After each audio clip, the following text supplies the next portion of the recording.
Hello guys, good morning. Kumusta po kayo? Ayan guys, papakita ko sa inyo ang mga pagkain namin sa bukid, sa bundok na ito po ay hindi alam ng mga mayayaman. Ano po? So ito po ay ating binili sa mga farmers sa tabing daan. Ito po ay napakasarap. Ang tawag dito sa amin ay kanipis. Kanipis, isang uri ito ng gabi guys na napakasarap nito ilalaga. Lalo't kung yung mga mahilig sa lechon, ayan, napakasarap po nito lalo. At ang sa amin naman, dahil mahirap lang kami, paksiw lang ang katapat dito, isda na paksiw. Pero napakasarap ito, napakalagkit ito. Ibang klaseng pagkain ito guys. Tapos ito ay pwede itong gulayin. So ikakat mo lang dito sa yung pinakatalbos ito. At yan ay pwedeng gulayan yan. Gagayatin mo lang ng maninipis at lalamasin, pipigaan. Tapos hugasan muna. Tapos ikat siya, slice ng maninipis. Tapos katasin. Alisin yung katas. No? Pigaan ng pigaan. Tapos magpaulo ka ng gata. Pwede mong gataan po sa masarap po siya. So tatlo po ito guys, So, atin pong gugulayin itong pinakatalbos niya. Bibili tayo ng kahit 1/4 na karne. Gagataan po natin yan. Sabihin nyo, boy, bulok na. Hindi bulok yan. Ayan hindi bulok yan. Yung dahon nga nito, pinapatuyo bago gataan yung tatawag na laing, So, ito double purpose ito guys, Pwede itong gawing merienda o ilaga lang, kakainin lang talaga. Pwede nito sa sinigang. Napakasarap po nito guys. Ayan. Tapos, ito po guys, pumili tayo ng luya. Magkano bang isang kilong luya? Ayan, 100 lang. Marami na po ito.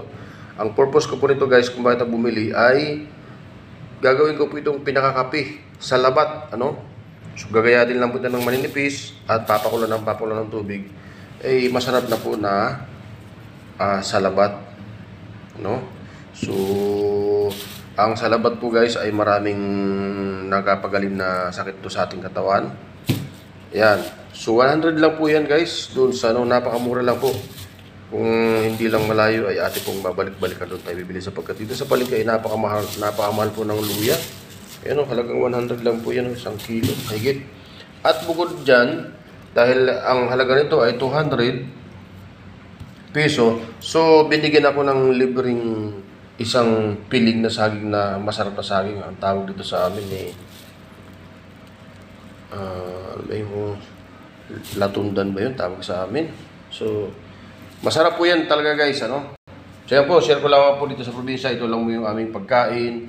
Talaga namang pampahaba ng buhay, walang chemicals, So ito po ay ating gagawing gulay ito, double purpose. Ito putulin natin dito, tapos gagayatin ating manipis. At ang katapat po niyan ay gata. Papakuluan natin ng gata, din haluan natin ng kahit 1/4 na karne. Napakasarap po yan guys.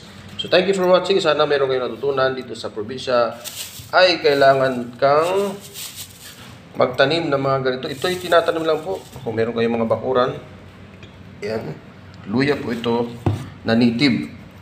Huwag na kayong bibili ng luya na malalaki na galing sa China dahil niluloko lang tayo ng mga yan, Tapos wala namang lasa. Hindi kagaya sa atin dito sa probinsya na ang ating luya na native ay malasa po talaga.